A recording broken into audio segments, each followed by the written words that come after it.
आणि आता पाहणार आहोत विधानसभेच्या तयारी संदर्भातल्या टॉप 9 घडामोडी। अजितदादा महाविकास आघाडीमध्ये असते तर मुख्यमंत्री झाले असते। राज्यामध्ये महाविकास आघाडीचा मुख्यमंत्री होणार हे निश्चित, जयंत पाटलांचं वक्तव्य।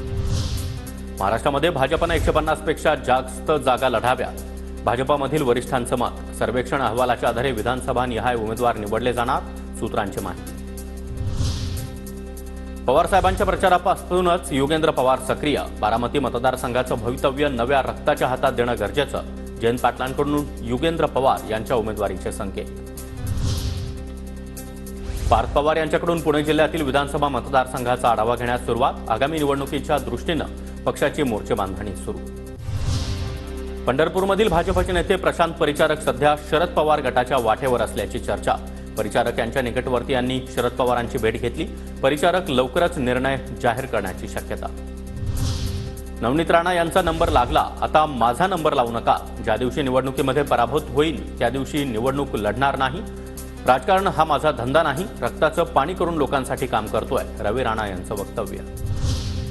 आपल्याला 10 वर्ष अडवलं, अजून 2 महिने अडवतील, मात्र नंतर आपणच। देवेंद्र फडणवीस आणि अजित पवारांनी शब्द दिला। भाजपचे नेते हर्षवर्धन पाटलांची दत्ता मामा भरणे यांच्यावर बोचरी टीका। धनगर मराठा आरक्षणाचा प्रश्न सोडवा, माळशिरस तालुक्यामध्ये तुमचा आमदार बिनविरोध आणतो। मागच्या वेळी बीडवरून आणला, आता नागपूरवरून आणला तरी देखील बिनविरोध निवडून आणतो। शिवस्वराज्य यात्रेतून उत्तम जानकर यांचा भाजपला खोचक टोला। वर्धा जिल्ह्यातील 4ही विधानसभा मतदारसंघ भाजपकडे राहावे, शिवसेना शिंदे गटाचे देवळी मतदारसंघात कार्यकर्ते देखील नाहीत। मतदारसंघ भाजपला सुटल्यास विजयाची खात्री, माजी खासदार रामदास तडस यांचा दावा।